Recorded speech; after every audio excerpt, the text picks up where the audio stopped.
Hi everyone! Welcome back to Easy English. Today we're going to learn the names of body parts in English. Are you ready? Let's go!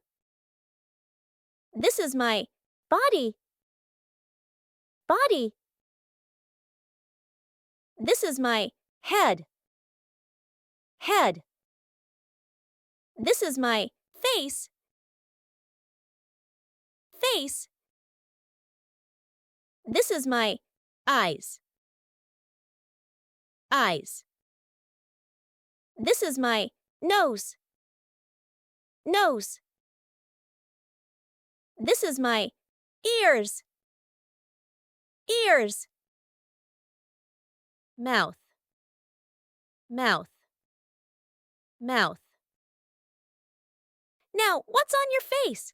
We have eyes to see, a nose to smell, ears to hear, and a mouth to talk and eat.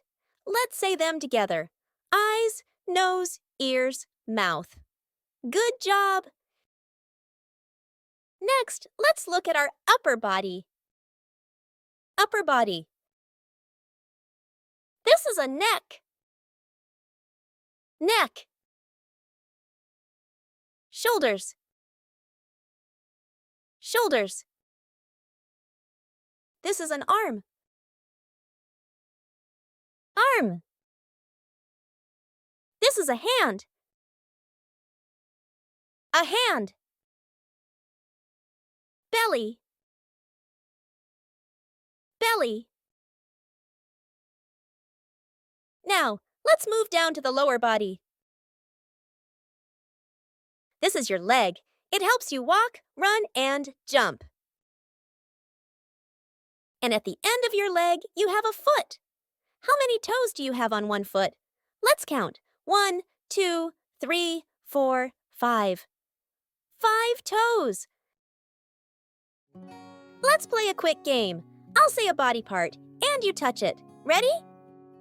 Touch your nose. Touch your shoulders. Touch your head. Great job, everyone! You're amazing! That's it for today. Now you know the names of many body parts in English. Don't forget to practice with your friends and family. If you enjoyed learning with me, hit the like button, subscribe to Easy English, and I'll see you in the next video. Bye-bye!